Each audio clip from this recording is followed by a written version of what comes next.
So I'm inviting everybody to come back in and take a seat, please. We'll begin question and answer session.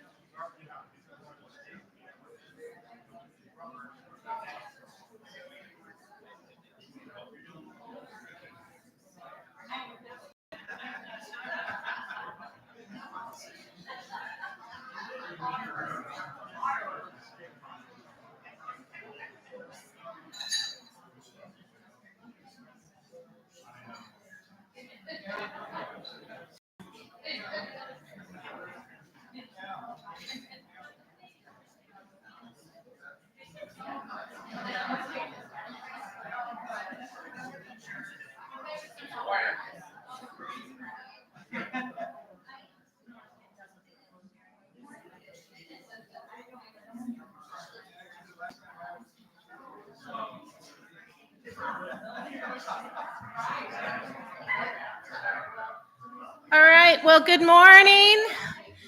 I thank you all for staying, and we're going into the question and answer section with Immanuel Lutheran Communities. This is on the proposed early child care center here.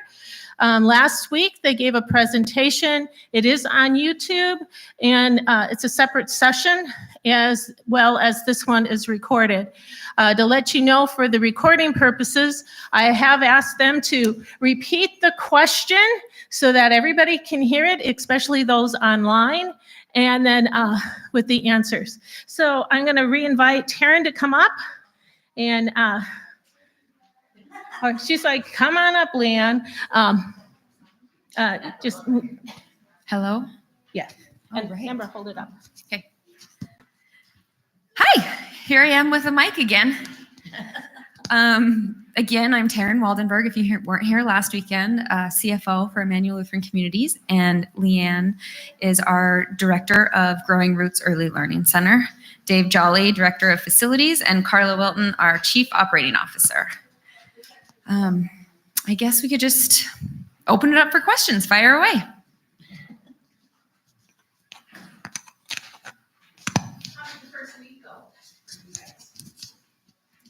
Thanks. The question was, how did the first week go? And I tend to talk really fast. So if I'm talking too fast, raise your hand and let me know. I'll slow down. The first week was great. It was a small group. We had 5 on Friday, 2 of which were staff kiddos, but they had a great first week. The classrooms are adorable. The teachers chose fantastic, earthy, organic, all natural looking equipment. We're experimenting with serving lunch. That's not something that I have very much experience with. And we realized bean and cheese burritos were not their favorite. We will not serve those again. But they really loved hot dogs, which we will not serve every day. So we're trial and erroring the food thing. I think tomorrow we're going to try spaghetti and meatballs. So we'll go from there. But yeah, it was great. Thank you for asking. Sorry, where are you meeting now? The question is, where's our temporary location? Our temporary location is at Kalispell First Church of the Nazarene off of Whitefish Stage. And we're licensed for, I haven't gotten our official license, but Fern and I came up with 40. So I think we're licensed for 40 there. Could I ask Dave to give us a rundown of exactly what things would be upgraded would be done to our facility if and when this goes through, what you guys are planning for? Give us a little bit of a overhaul. Dave, you're the favorite, so you can answer all those questions. Okay. What would be done to the facility to upgrade facility was the question. So we looked at several things. We looked at your fire system, the alarm system. So that would be an upgrade. We would redo that, redo all the post alarm system. We would add the fencing in the back if that's still applicable for the children to be able to go out the back. We would add security features that would allow us to have control on the door, maybe a number system on the door, so key entry wouldn't be a physical key wouldn't be a requirement so much. So those are the types of things. We've looked at the physical requirements, which would be because children might be sleeping, there's a requirement for sprinklers. Now that requires a CUP, requires a lot of other planning with the city, public notifications, that type of thing. And it wouldn't necessarily be the whole building, but it would be a part of the building that would be impacted by the kids. So that would be a new sprinkler. So my husband is on the property management board, and we know that we have a lot of deferred maintenance here on the church. Some of it happened because of COVID, not because of you guys. Right. So what's your position on helping us catch up with some of that stuff? What are you committed to? Like, I know for a fact that the large water heater in the gym is out. We've looked into getting that replaced, and I'm not saying we're not gonna do it, but what kind of things around the church is Immanuel, we got your grant. Did you plan on spending that money on catching up in our building? So a lot of the things that we looked at originally was in the lighting. We looked at the lighting situation. We brought the power company in here. We did a walkthrough with them to see if there was a grant available to help with the main grant, I guess I should say. So because it's split up, there was not.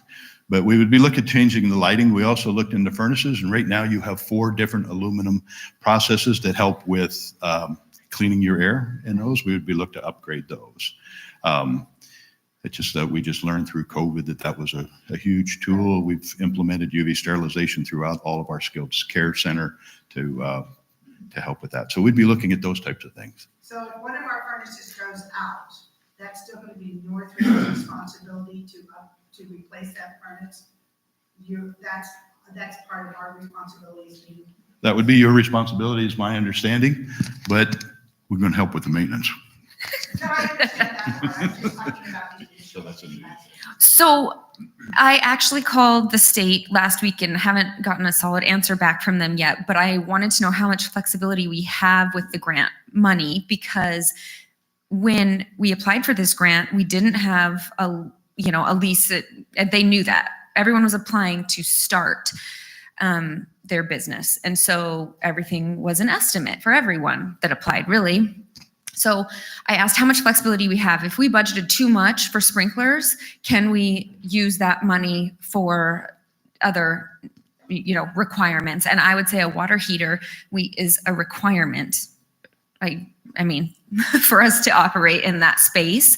So they seem to be really willing to work with all of us and to try. They want childcare spaces. And so their first question was, well, how does it change the plan? Would it change the number of kids that you would provide the services for? Or would it change your ability to open, a center altogether? And so I do think that we'll have some flexibility with our numbers. So even though it wasn't in the original budget that we submitted for the grant, we do have those dollars, and hopefully they'll let us rearrange them. Yeah. I am a new person in the congregation, so I don't even know the building that well. And I had a tour last week and got to see some of the spaces, I think most of them. And I'm very curious about which spaces are you planning to use? And have you submitted that kind of information to everyone, so everyone knows what's at stake here? Because somebody told me a given room was going to be your office, and people here would have to give up that space, and so on. So that's where I think it's a part of this discussion, absolutely, that we know exactly which spaces you're looking at. Absolutely. Yeah. So the question was what spaces we're looking at using. And that is a part of the proposed lease, obviously. And then I think that question came up last week. And it would be these classrooms here and the office, and then the 2 classrooms on the side of the gym. And the nursery too, right? Yeah, the nurseries. Thank you. Those 3 bathrooms. And the bathrooms. Yep. And I think we also want to reiterate the idea of shared space. So just because that's the space that we're going to be using Monday through Friday, 6 to 6:30, or potentially using, that doesn't mean that the church doesn't have access to those spaces or can't use the gym whenever you guys need. We just need, a couple days notice or a day notice to say, hey, we have a service in the gym at this time, and Leanne will say, okay, we'll have all the kiddos in the classrooms, or whatever that might be. So we're currently sharing space with a couple of other groups right now, and it's working well so far. And I think that we're very on board with sharing, So you're not talking about using in the far corner behind the gym. Yes, yes, they are. That's a classroom. Those two big spaces. There. And are you considering dividing those spaces, or are you using them as is? The question was, are we considering dividing the bigger rooms on the side of the gym? And we hadn't talked about that. We had just talked about using those as they are. We really didn't want to change, as much as we can avoid it, we don't want to change the space that you guys currently have. What's that? No, they're asking about the roof. Yeah, we're Oh, planning to sorry. keep them as is to the, we don't have any intent to change that. To keep those 2 classrooms as is and just put older children back there. Go ahead. I missed last week's presentation. Do you have a sense for how many employees of yours this would affect and help? Right now, not a ton, maybe 7 right now. We are hopeful that this as a benefit, even just an available space for their kids would be a benefit, let alone the scholarship rate that we're providing. So we're hoping that that would attract people to apply, because we really need more employees than we already have. And so that would help, we hope that would help to attract and retain more employees. So our original projection, I think we had 20-ish employees projected that this would, or 20 spaces for employees. 20 on that thing. Okay, thank you. Yeah, 20. We're thinking, but of course that could change. Leanne, give them, Sharon, give them I thought it was really insightful when we spoke last week of the information about how this is going to work with other corporate people in our community and how it's guaranteeing you getting income and stuff like that so that you can stay with it, because traditionally daycares, you either live in an area where you pay for daycare every day, whether your kid goes or not, or you live in an area where daycares are closing down because of the flu runs through town and they're not open for a week and a half. The moms or whoever have to find something else to do. So give them a little bit more sense of the corporate sponsorship. Great, yeah. So the question is, we have been talking about this, we don't really have a great name for it yet, business benefit or corporate sponsorship, where we'll go out to the community and ask local businesses, do you want to lease X number of spaces for your business that you can then provide a benefit to your employees? And you can scholarship them if you want. And it kind of, I think, helps those businesses to be able to attract and retain employees as well. But it also helps our revenue to stabilize a little bit. I don't know, for anyone in here who's familiar with the child care model, it's not really a lucrative business to be in. And so, our goal is to provide a long-term solution to the community. It's not something that we want to just try out and hope it works. So a big part of our planning was, okay, how can we stabilize our revenue a little bit? And I guess a constraint that many child care facilities have is there's parents who need 2 days a week, and then there's parents who need 1 day or 3 days or whatever it might be. And so filling all of your spaces every day and employing your staff for the amount of time that they need becomes a little bit challenging. So, and the revenue then either the revenue declines and then your expenses stay the same. And so we're trying to figure out how can we stabilize that. So this business benefit portion is a piece that we hope will help to stabilize the revenue, because the businesses are paying for that spot to be able to offer to their employees as a benefit, regardless of if they're being used or not. And we're hopeful that that will help us to be able to continue to provide this service to the community for the long term. Did that touch on it? Okay. Darren? So I haven't quite understood the rental. So let me tell you the way the church has been used. Mhm. We all had keys. Mhm. We basically had 24-hour access to the facility. Mhm. My assumption is certainly during school hours, that would not be allowed. You don't want people running around, you know who they are, the whole background check thing. Am I probably correct on that we can't really have members in here with without permission during hours? First question's there. Second question is during non-hours, there's gotta be, you know, books and toys that you want to be locked up, or you wanna make sure that they're, how do we deal with those two issues during non-hours if you're giving us access? Right. Does that make sense? Yep, totally. I'll let Leanne answer these actually. But the questions were, what does it look like as far as members accessing the church, basically during business hours and then during non-business hours as well, you know, using the toys that are in the rooms and so on. So this is part of sharing space with church, and this is what I do. So we're very familiar with that. We've ordered almost all of our shelving units on wheels, and the majority of the larger units close and have a latch on them, so that if there's stuff that we don't want other people to use, we can close it up, we can latch it, we can flip it around. A bookshelf, for example, we can flip it around so the books are facing the wall. The reality is kids are going to want to play with stuff. They're kids, and we want to let them do that.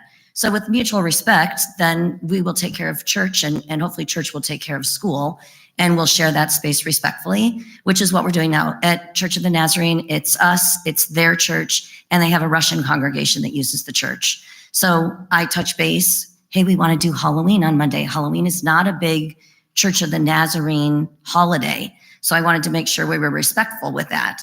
So I asked Pastor Joe, hey, is it all right? Monday's the day no one's here, it's just us. Are you comfortable if we let kids come in costumes? Things like that. The first night we were set up and my son-in-law was putting together something outside and he's like, Leanne, they're using your classrooms. I said, good, they should. It's so fun. Like, they should use it. And first thing in the morning, you know, my staff was like, oh my gosh, they were so respectful.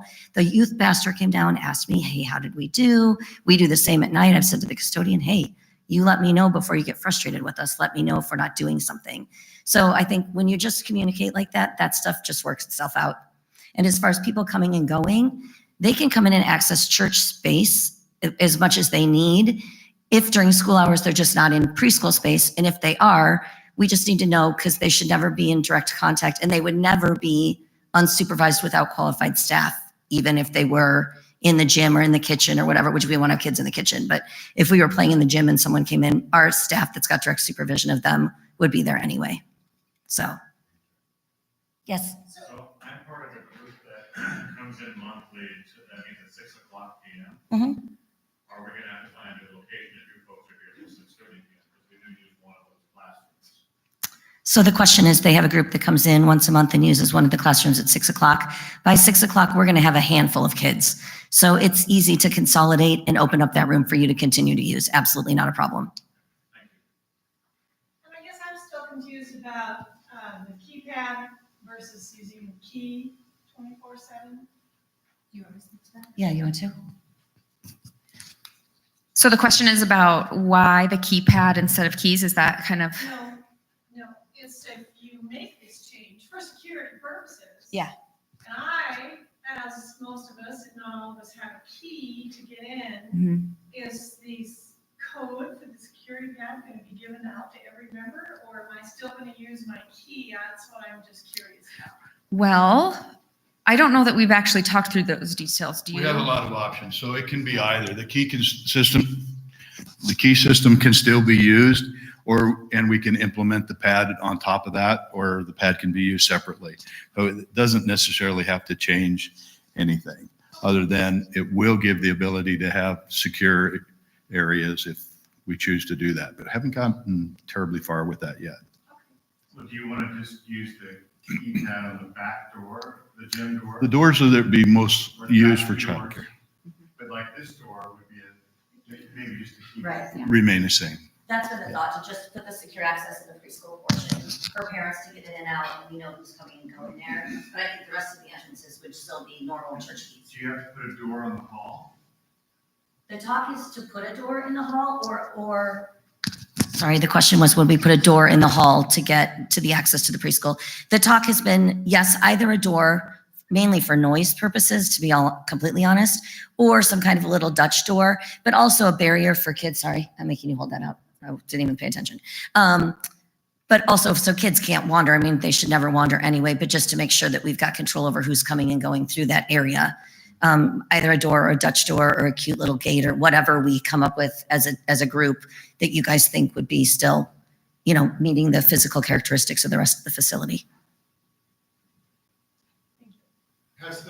This is probably to the congregation and you, would we consider putting some security cameras outside, just knowing we've got more people coming? It just seems there's so many cameras available and easy. Why would we not, I guess would be a question.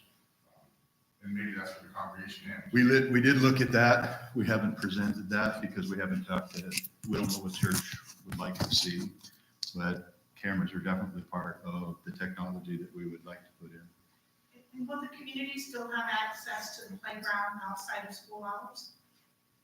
I would say yes, absolutely. There'll be some kind of gate unlocked when you leave or something, because I know that the neighbor kids use it all the time. Sure.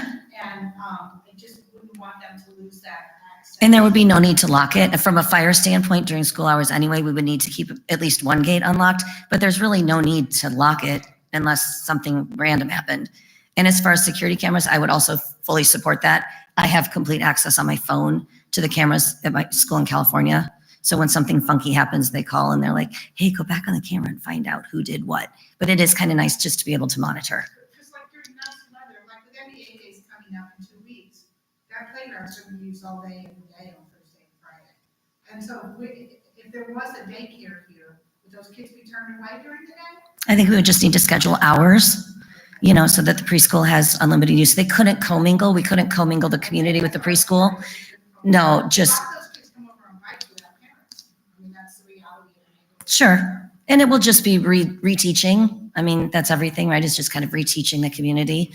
So, and we could come up with a schedule on those vacation days for the kids from school to use, as long as it's not super loud in the middle of nap time, but it's fairly secluded. So I think that we wouldn't have a big noise factor from even nap time. We have the best place in the community for skateboarding and bike riding and learning and stuff like that. So, I mean, the kids are here. Sure. Yeah, absolutely.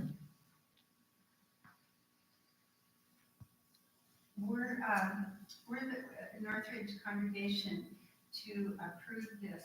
What is the timeline then, that you would begin operation? Would it be immediate or first of the year?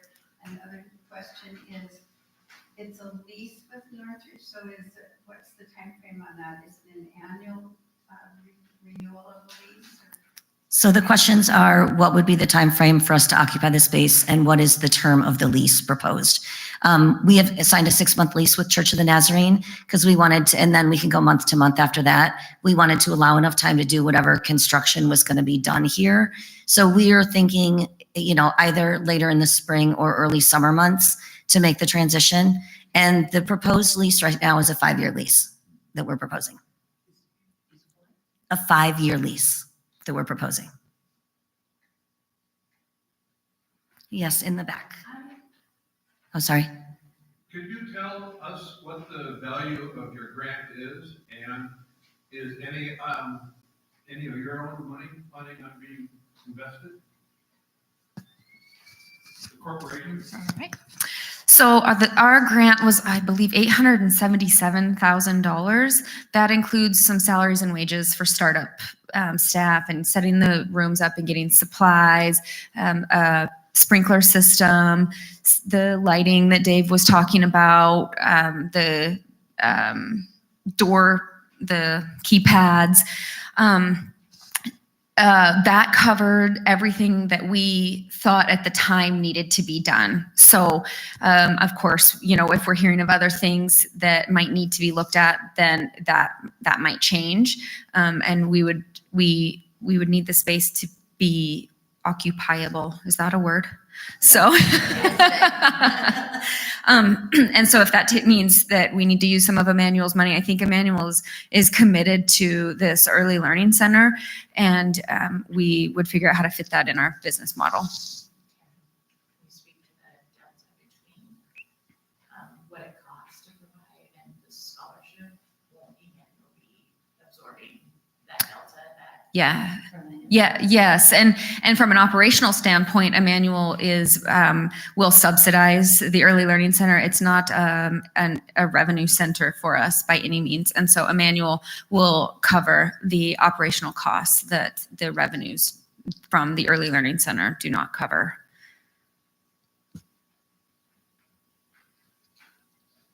Go ahead. Okay, so this is just finances, because where we live. Just curious, our mission in our church is to serve those that are underserved. And you mentioned scholarshiping and what you're wanting to encourage other businesses to do. So what does your scholarship look like? What does an employee need to be earning to qualify for a scholarship? So our scholarship actually is for any employee at Immanuel, and it's $25 a day off of the rate, the community rates that we have posted.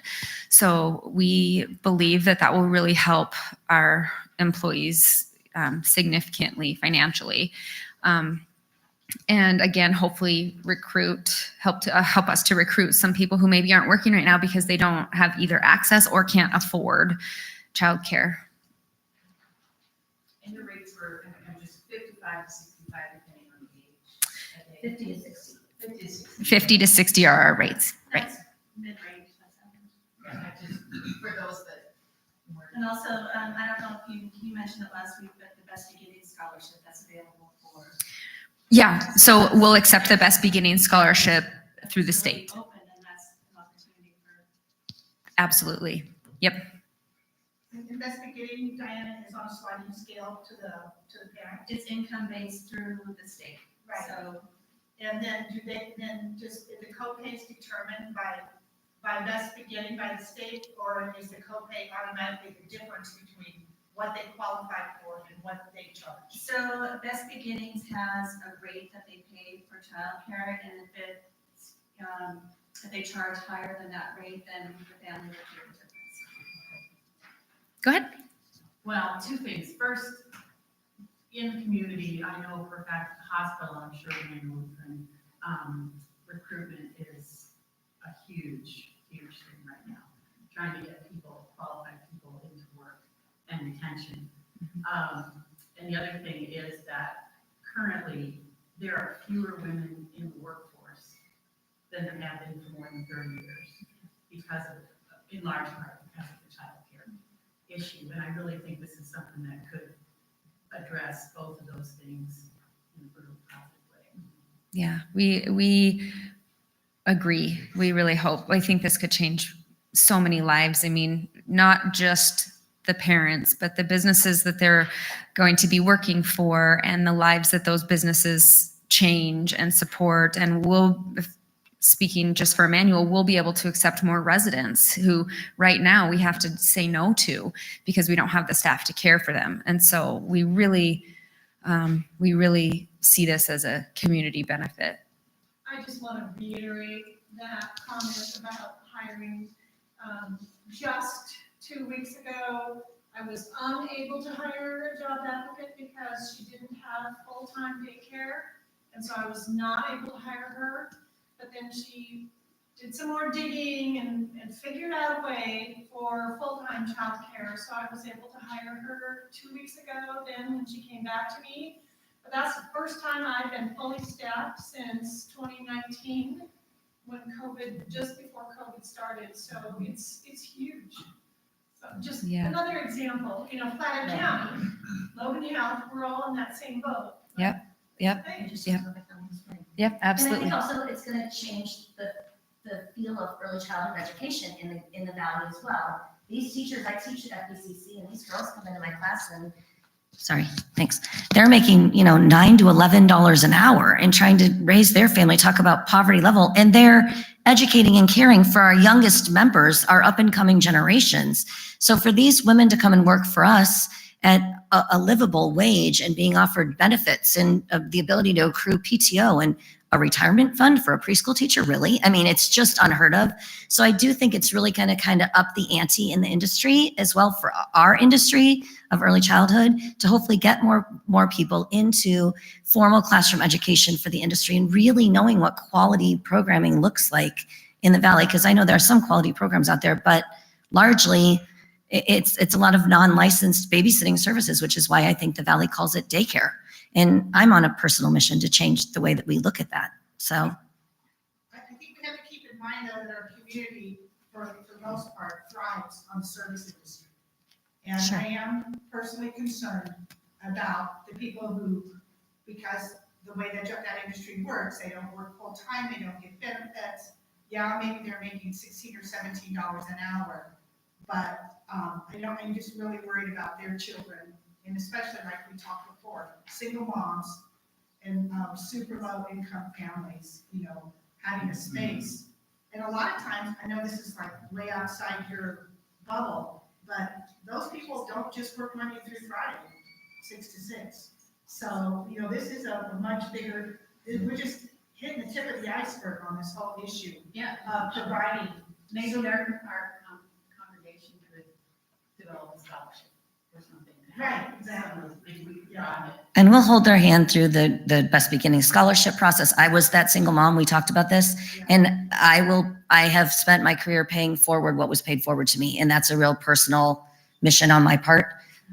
If I can make anything good out of bad and I can pay it forward, then that's been my goal and my kids' goal is to make good out of bad. So we'll work with those people and understand. I mean, unfortunately, we're not going to do overnight care. I realize there are a lot of people that are in that ballpark, but I network a lot with the other centers and a lot of other directors, and I've got my feelers out for people that can help with some of those situations too. So we'll hold people's hand. There, yes, you had your hand up several times. My question is related, I think, and that is, many of your employees do not work an 8 to 5 schedule. So what thoughts do you have about accommodating their needs? Sure. So the question is about many of our employees don't work 8 to 5, and that's true. We have night shifts, we have 12-hour shifts, weekends. We are providing what we can right now. Of course, we see the need. Even right now, our hours are 7:30 to 5:30 because that's the amount of time that we're allowed in the space that we have. We see the need. I will say, based on experience, I was pretty close to Kid Care, which is the hospital's daycare, and there's not a huge need for those. I think parents figure it out or have figured it out. For the late hours, they stayed, I don't know if they still do, but they did stay open until 8 p.m. And there would be 3 kids out of 200 that would stay for that. And it takes 2 teachers to be there for those 3 kids. And so, we're going to kind of feel it out and see what the need is. It's certainly something that we're always thinking of because that is our employees work 12 hours and evenings and weekends. And so we want it to truly be a benefit that everyone can participate in. We have always considered the neighbors Mhm. in our ministry whenever we would build on to the church, which we did several times. Have the neighbors been considered, and do we have to get permission from the neighbors, because this will impact traffic and safety? Right. So the question is about the neighbors, and I'll let Dave answer that. We haven't started the process, but you're absolutely right. So there's a 30-day process. There's public notification. We would visit with neighbors, physically knock on doors during that period of time. There's a public hearing that would happen, and then there would be approval, hopefully granted, to do the process. So that's a 60 to 90-day overall process to do that. Has it started? No. Are we aware of that? But yes, we are. Yeah. That's your responsibility for our churches. What's that? Yes, Permit, that's your responsibility, not.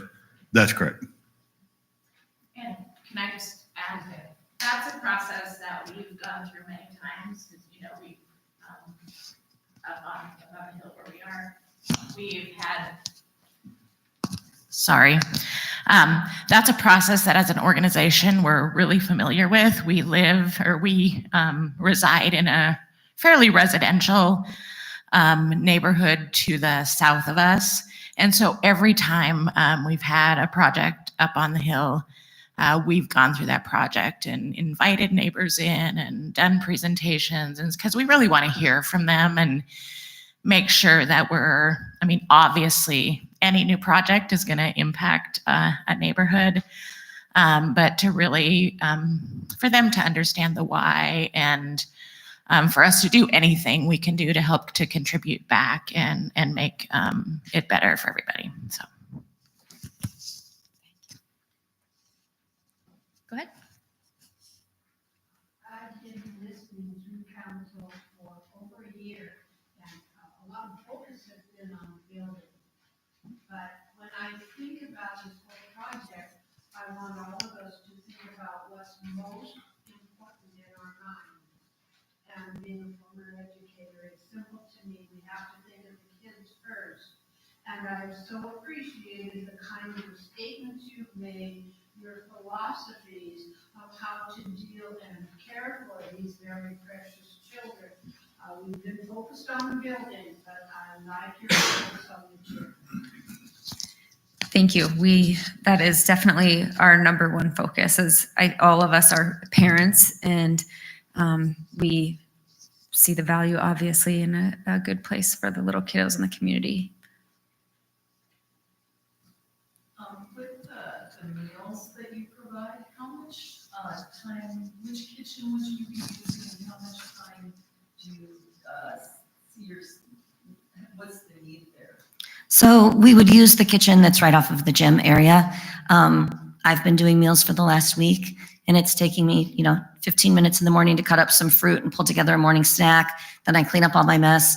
We're doing all of our own trash removal and everything at this location. So I take all of my food extras in a bag and I take it down and put it in a classroom trash can so we don't forget to take it out that night. And then lunch, same thing, depending on what we make, 30 to 45 minutes. And then as we clean up from lunch, we usually prep our afternoon stack. So we're out of the kitchen as children are going down for nap by about 1 or 1:30. And then no one would be in there at all till the next day. However, they are not getting hot dogs every day, much to their dislike. Yeah. So, one of the concerns that's come up from within conversation in our congregation is losing our identity as Northridge Lutheran Church. It says in your paperwork that this Early Learning Center is a subsidiary and completely owned and managed by Immanuel Lutheran Communities. We want to make sure that this building is known as Northridge Lutheran Church, not Growing Roots Early Daycare Center. Did you follow what I'm saying? We don't want to lose our identity. We don't want to be overshadowed by what we're doing. And because we've been here a long time. This is our home. This is our family. And that's a concern for some of the people in our congregation. Have you thought about that and how that is going to impact us? Absolutely. The question is about Northridge Lutheran losing their identity. And actually, I think the polar opposite. I think that Northridge Lutheran is going to gain so much identity as being the church that is willing to take on this project, that is excited to host, the development of our little people in the community and our future generations. And I think that every event we have is going to be advertised as being held at Northridge Lutheran Church. And we're going to bring people in and fall carnivals and fundraising events and Grandparents' Day chapels, and all those things are going to happen right here if we're allowed to do this. And that's going to bring people in and recognize you and meet all of you, meet Pastor Carol. Pastor Carol will become Jesus to kids in the community. It's fantastic. So, and I said that last week, but, all of those things I think are actually going to increase the exposure that Northridge Lutheran has to the community, rather than us we don't want to be Northridge Lutheran. We want to take care of little people, and we want Immanuel to be Immanuel. And we're excited just to have a home, and we'll encourage to support that in the community. Well, maybe a related question is about signage. Are you wondering what kind of signage you'll have and will it compete with Northridge Lutheran signage? I personally am not concerned about it. It's been voiced and brought up several times in council. Well, is the issue of they're such a big corporation and we're just a small church. Well, we don't want to lose our identity or any of that stuff. I'm assuming you're not going to put a big placard on the street that says, No. But what is there going to be some signage? So I have, that just was delivered on Friday. Actually, I just picked up, Dave helped me track down some vinyl banners that we'll use for now that have the school's name on, to put one out on the street, and a little one by the front door that says, "Welcome to Growing Roots Early Learning Center." They're very cute. They've got our logo on them. They're very tastefully done. Obviously, we would probably want something a little more permanent than a vinyl placard if we're, going to be here for at least 5 years. So we haven't really talked specifics, but we'll put something tasteful that wouldn't overpower Northridge. Yeah, I guess in my mind, it would be something that fits with what you currently have and kind of matches. Yeah, oh, yes. No, I was, sorry, I was thinking out loud and I got caught. Chance I get to get rid of the microphone. We're thinking really is more wayfinding. There's no reason for a big sign, but wayfinding so people know that this is where you come in, this is the direction to go. That's more of the kind of signage I think we originally were talking about, not taking over anything, as you mentioned. Yeah. And this would not be like where the market happens, right? Right, So right. That's good. So we don't need a big, sign in terms of trying to sell it. So it would like they said, it's more of. Yeah. When someone's already signed up, just so they know how to get here, right? Well, you're not gonna recruit people with a flashing neon sign. Right. Yeah. I like stand on the corner with my headphones on. No, that's not me. We would not. Come right in with your kids. Yeah. What are the negatives that we're not thinking of? So there's got to be a reason why the college stopped doing their daycare, right? I can answer that. So what's going on? And what's happening? Like, why do you know? I think totally. The question is, why are schools closing and what's the downside? What is the negative impact? The college closed because their director retired or gave notice, resigned, and then COVID hit. So they shut down their program. However, they are reopening their program. It should go out for lease agreements by January. They built a new facility to move their music program in. The ECC Center will be reopening the first of the year with whoever is awarded that contract. So, and I think a lot of schools, the COVID closure was really, really, really financially impacting. And it was months and months of sleepless nights as you figured out, how am I going to support this? How can I retain my staff? How can I keep families engaged? How can I get some source of income? Thank goodness for the PPP loan. For a lot of us, it got us through. However, it was, I think a lot of schools just, if they didn't have somebody that was not only good with kids, but also had a business mind, a lot of schools closed during that time. And I think a lot of schools, I sat down with my administration class at the college last semester and I said, okay, the next couple of weeks, we're working on creating a budget. They're like, a budget? Yes. So, I mean, there isn't a lot of formal education on a business part of this whole thing. And it's a business as well as a program for young children. So I think that financially, the financial model, no one's going to make money in early childhood. It's just not possible. Everything you bring in, you spend to keep your program quality. But I think a lot of people just don't know how to manage that business sense. I don't think it's anything like kids disrupting the environment or wear and tear, or I think it's mainly strictly, I mean, Diane, if I'm wrong, I think it's strictly financial. I mean, yeah, you don't have to correct me if I'm wrong. I just think it's financial. Yes. Yeah, but Sorry. that's not why FBCC closed. Oh, okay. Well, that's what Eliza said. But yeah, anyway, they are talking about reopening in January. So I got Eliza's perspective of it, but yeah. Yes. Yeah. I guess I'm thinking about someone who has 3 children and they're making $15, $17 an hour. That's $150 a day. Right. They have to put up with this childcare. So I don't know how they can get along with that.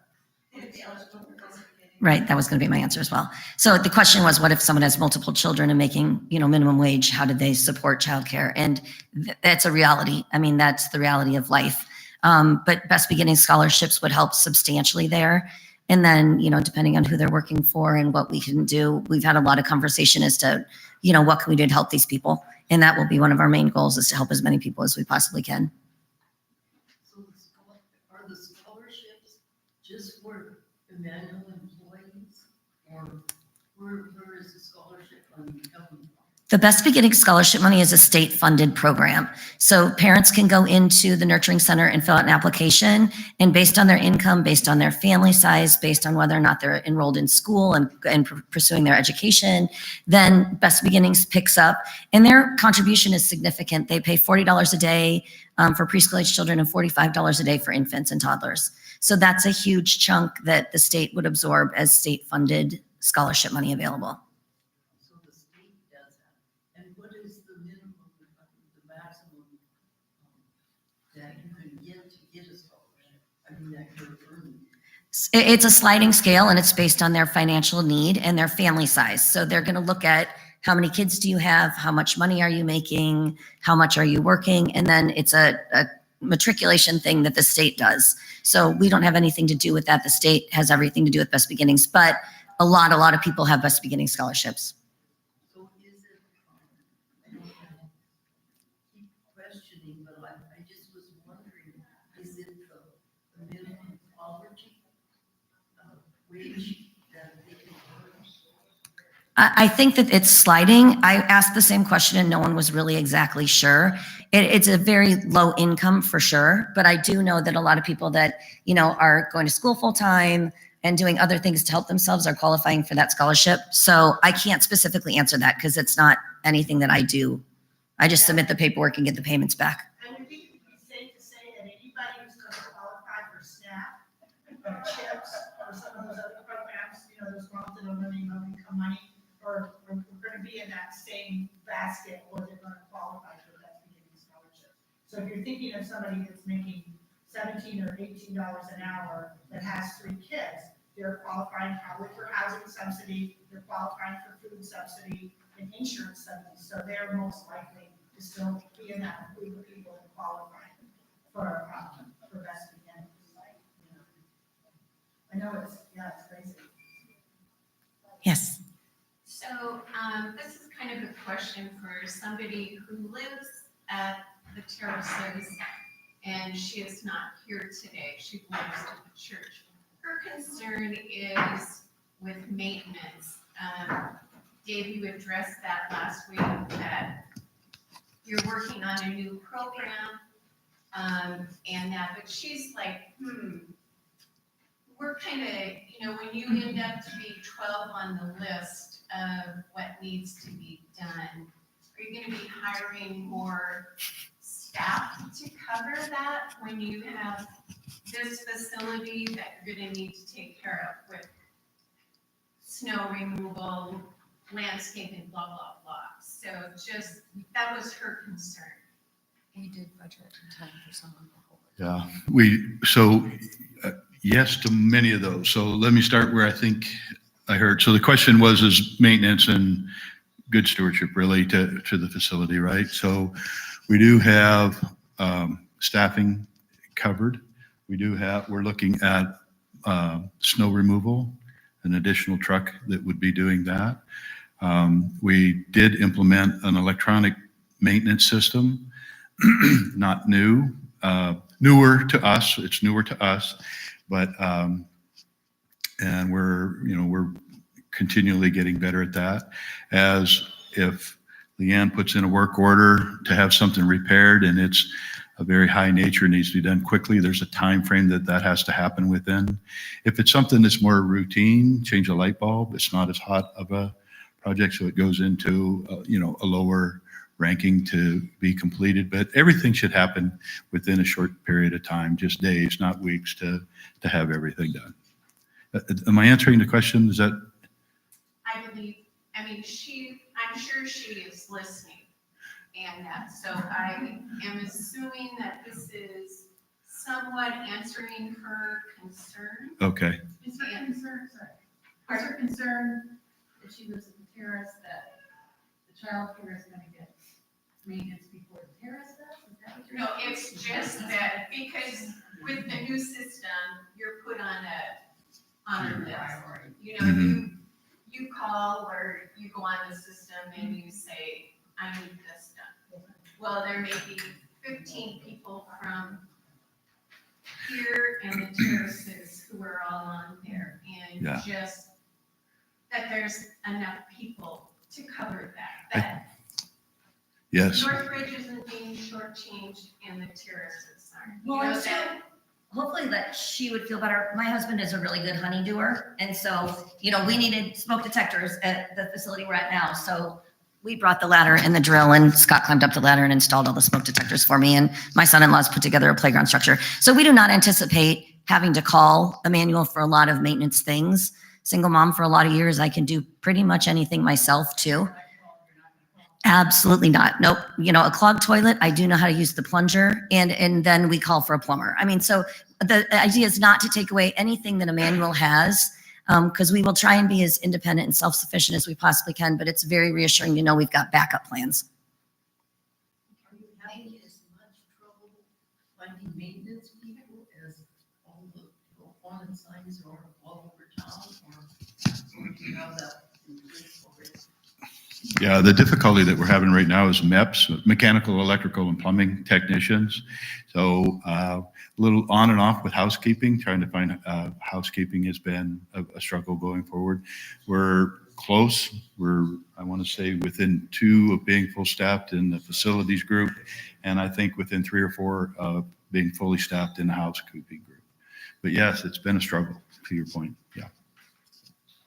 Paul, as a member of the executive committee, would you get up and reiterate to the group what Northridge's timeline is with regards to this process? So that we're all on board with the same thing about what our next step is as a congregation, and we're not just. I'll see. Before Paul does that kind of question, is it realistic that you're going to be able to take and hire 18? You're going to probably have more than 18 employees, because if 2 or 3 call in sick, are you allowed to operate understaffed? And if you're not, you're going to have a lot. The other question is this also then going to be the detriment of all the other daycares? Because you might be pulling their employees. So the question is about retaining staff and employment of staff. I have 5 staff already hired and retained and onboarded with Immanuel that are working with me right now. We have about 3 other hanging in the wings, and without doing any advertising whatsoever, we've already got that many staff in the queue. As far as taking from other childcare centers, I mean, I think that's an individual thing. And what the goal is that maybe we can get other programs in the area to appreciate their staff a little bit more, and then we'll all be able to retain and being able to attract more people into the industry, because they're not getting paid $9 or $11 or $12 an hour. They're making a livable wage. So I think, and I will always run overstaffed versus understaffed, because you're right. If somebody calls in sick, to bring a stranger in, no, we cannot run outside of licensing ratios. And to bring a stranger into a group of toddlers is just not fair. So I have my floating staff all usually be teacher qualified. They can be my break teachers. They can do lunches. They can do all that stuff. And then if someone calls in sick, they can go into the classroom and I can do that stuff. And if they're all in classrooms, then I go into the classroom myself, and that's totally fine. So Sherry asked if maybe I could see if I can remember what the time frame is on moving forward. And you might have to help me here, Sherry, but I believe that at council meeting, our next council meeting, we will hopefully make a recommendation to the congregation as to which way we think it ought to go. And then it will come to a congregational vote. I don't think that date is really set in stone. Yeah. Right. So I don't think we have really any timing on that at the moment, but that it would occur after that council meeting. Yeah, Sandy. Will the congregation, besides the people that are here, have a chance to discuss this prior to voting? Because there's a lot of people here that may not be watching, that may not have privy to this conversation. So do you mean like have a congregational meeting just to discuss? Correct. That's certainly possible. And then on the ballots, I mean, I don't know. I guess my personal feeling is that this has been in the front of our faces for a long time. And,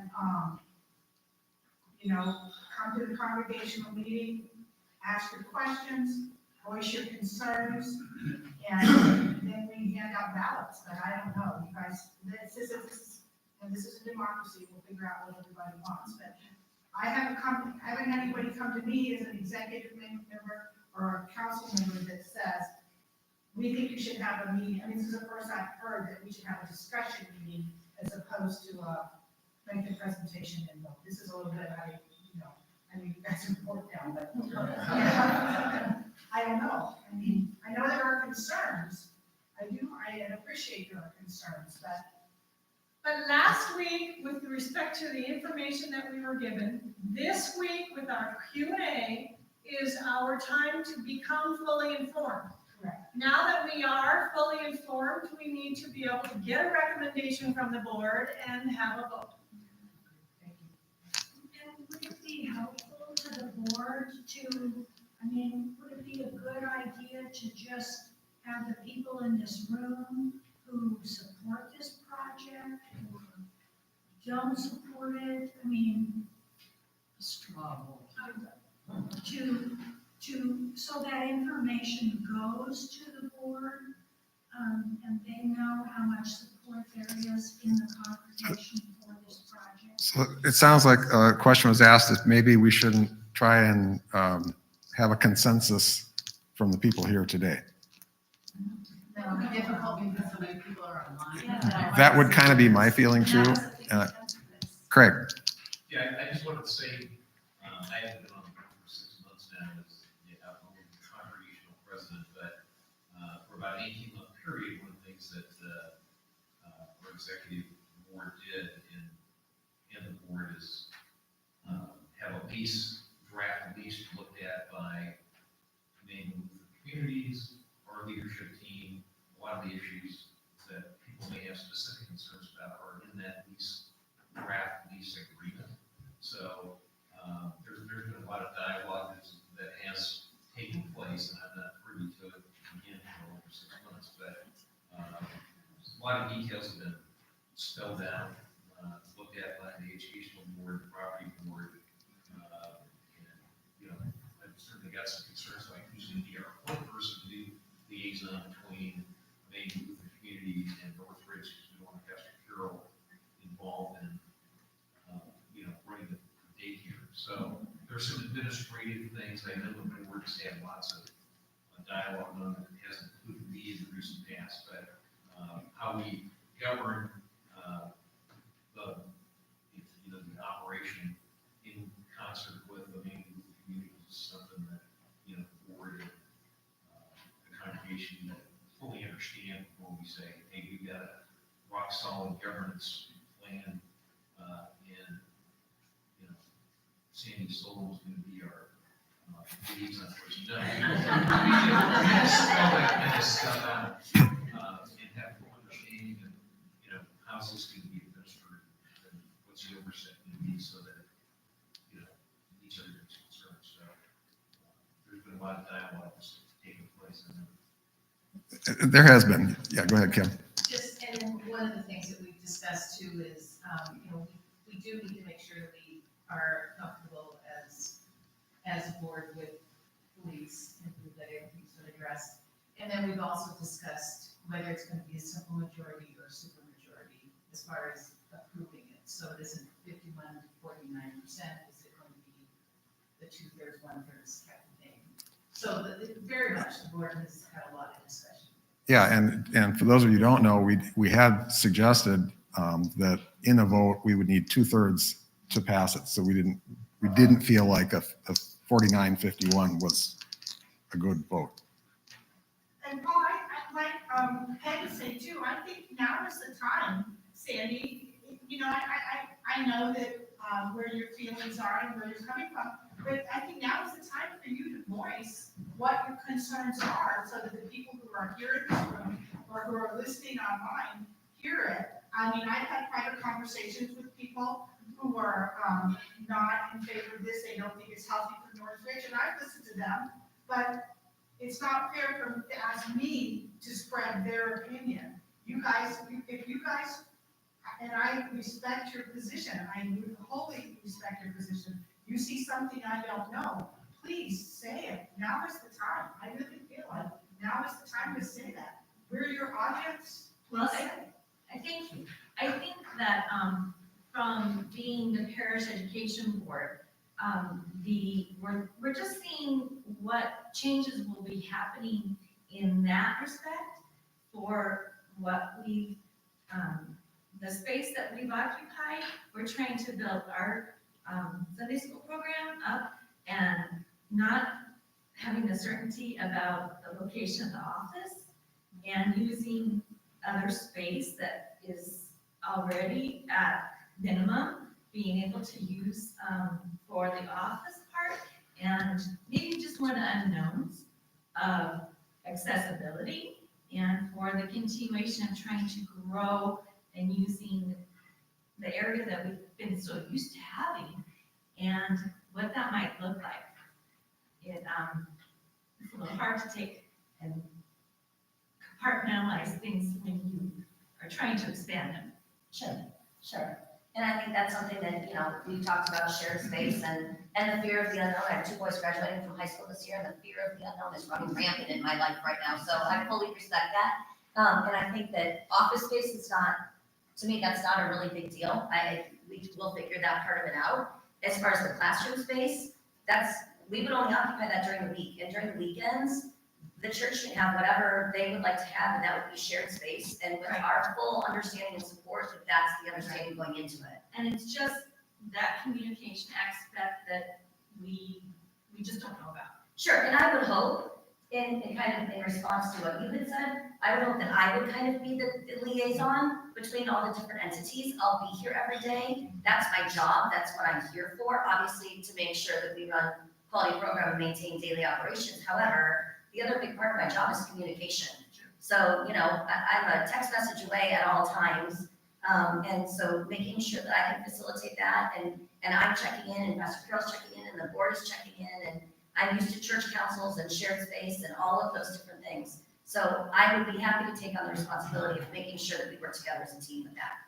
And I think Craig thought process is that as Northridge, we want to have a point person who's our liaison with you too. Sure. So that person's looking out for our best interest while you're looking out for yours and ours. But, and that's an organizational thing that we'll have to do from within the church. Sure. So. And as far as where you're working now, I know part of you, the early learning center that you're working with. Thank you. You thought about it, I appreciate that. Yeah, and it's part of the church. And so we just have a brand new pastor. She's just getting her feet under her. We want her to be able to continue with the focus of growing our church and meeting the needs of the congregation. So currently, do you have a liaison, or are you mostly working with the pastor or pastors at the church you're in and talking with other people who have been directors and part of the church? What has worked best? We have to figure out what's going to work best so that communication stays and that everyone is happy. We're not overwhelming our pastor or overwhelming somebody who's going to step in and be a volunteer. No, absolutely. And the question is the liaison component again and having a new pastor. In California, I've had 9 pastors over my 22 years of time there. So new pastors is something that I'm good at and very used to. And the whole idea is to be a team all together. My main contacts, I have a preschool board president that is also a congregation member. In fact, my entire preschool board in California are members of the congregation of the church. My main day-to-day contacts are the church council president and the pastor. And then, we're seeing each other on a daily basis. It's easy to run things through.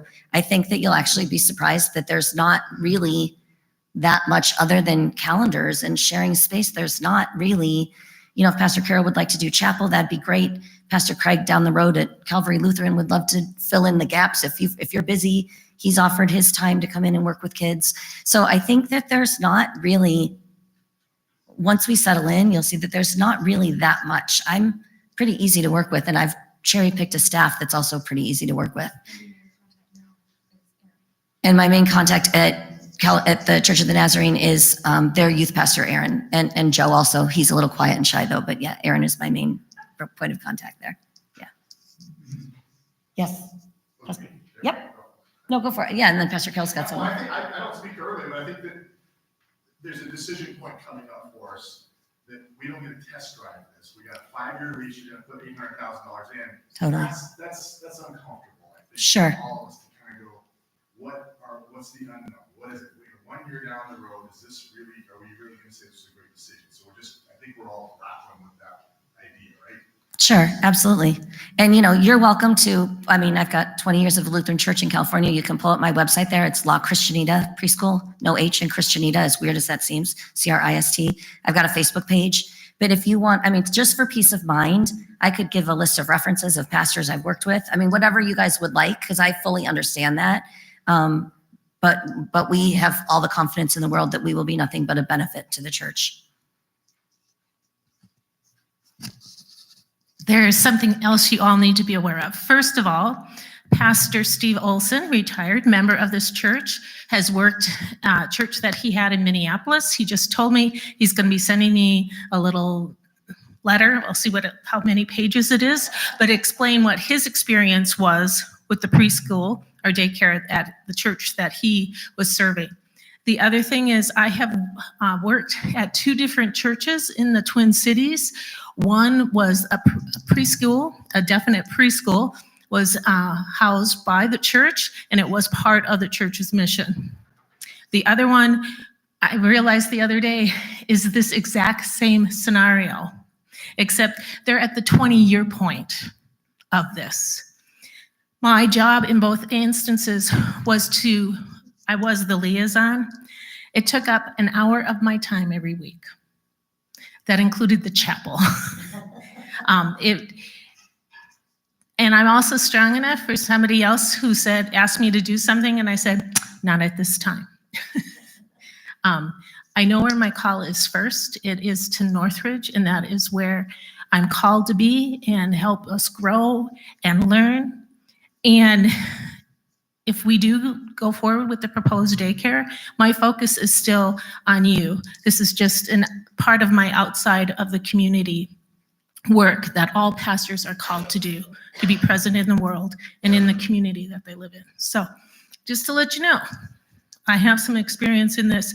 So I'm not afraid of calling whoever's because we've already talked once in council that we would have a small committee or board that was, their purpose was the liaison. I'm not afraid to call those guys and say, you guys got to do something, because it's not me doing all of this. So just so you know.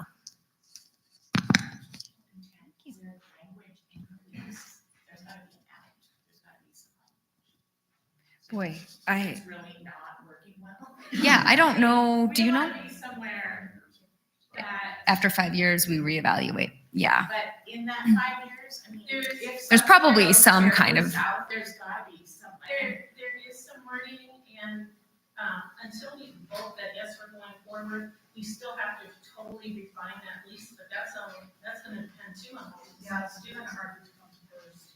Yeah. I guess I just want to, from Immanuel's perspective, we want to be somewhere that wants us, right? So, I appreciate that you're looking for a 2/3 vote, because this is really going to work if we're where we want to be, and the folks whose home it is wants us in their home.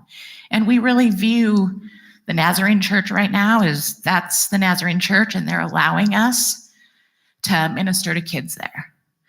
And if our next home is Northridge, which we hope it is, obviously these guys, I've spent very little time on it.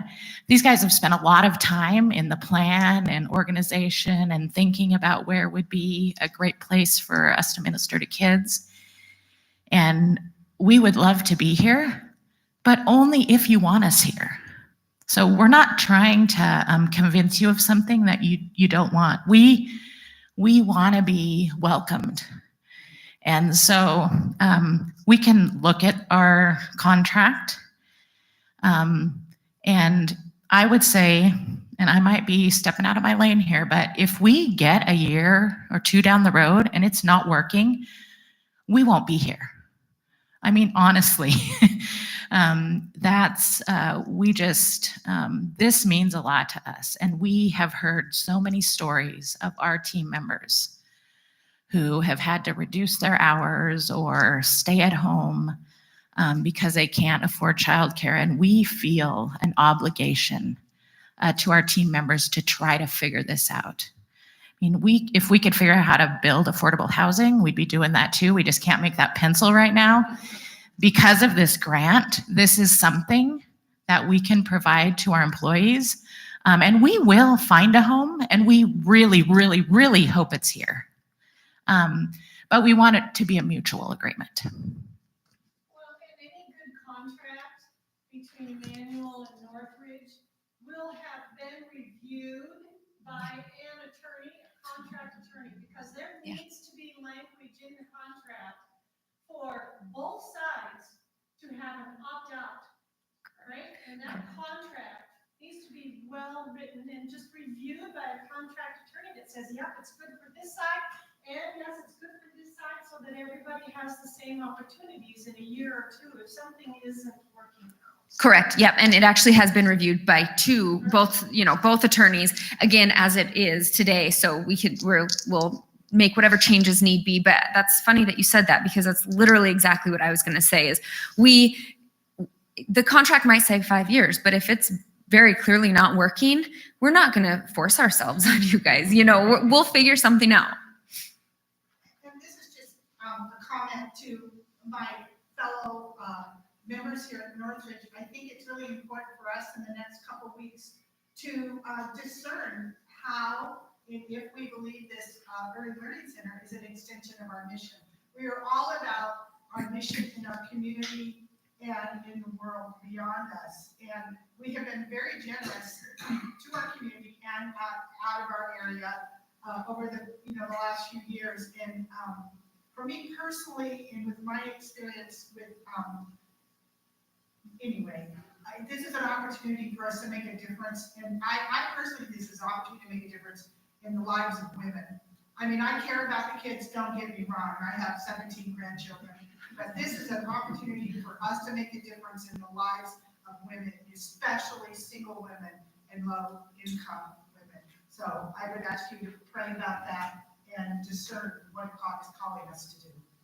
And one of our giving points, Sherry, where we have been extremely generous for this community for all of these years, one place, in my opinion, and I have been here since day one, where we have not been as generous as we could be, is the use of our building. Yeah. Our building is an extension of our mission. And so if our building is not being used, then our mission is not being fulfilled. Right. So do we want to hold on to our building because in 3 years we might have more kids here, or we might have this? Or tomorrow, do we want our building to be used to the benefit of children and women in our community? I see this as a win-win. I really do. I'm so excited. That's what we're looking for. Yeah. Well, Emma, I think I've been here for 32 years, I guess. And we've always said, this is not our building, this is God's building. And so I think what Sherry said, that we really need to be praying. If this is how we can serve these little people, it can make a huge difference in lives, I know that. Yes, it does make a huge difference in lives. Have to move a little bit, but that's okay. Right. And as we've heard from you guys, the lives of the parents and the lives of the kids and the community and the residents at Immanuel Lutheran, and it just spreads. I was just thinking this morning about the adult Sunday school this morning, and I know that the Adult Shelter representative wasn't here, but of all the women that could benefit from this kind of a facility, those women are trying to get on their feet underneath them, get out on their own, to be independent. And if this was a possibility of daycare for their kids so they can get them out of the situation they're in, I mean, how is that not somehow tied together, I mean, it's tied together, so, just a thought. Thank you for being willing to stand up there and say, Yeah, absolutely. Thanks so much for having us. It's been a pleasure, and it's nice to be able to answer the questions too. So thank you. If you haven't had a chance to review the proposal, please ask questions. I mean, at least for a draft, so in that proposal. It was laid down in the And context. take the time to do it. There must be a draft around here. Yeah, I think we are at that stage. That's still just the draft, and once we vote, and if we move forward, then it has to be finalized with all of the details that we've been discussing and working out. As your pastor, I want to thank you for staying and watching online. Let's close this time with a word of prayer, unless there's any other question. One last question. Any? All right, let us pray. Good and gracious God, I thank you for this time to open our hearts and open our minds, to listen to one another, to listen to our fears and our hopes. Be with each person as we pray and discern how we are being called into this place, into the world. We lift this up in all of our concerns that are known only to you. In your Son's name, amen.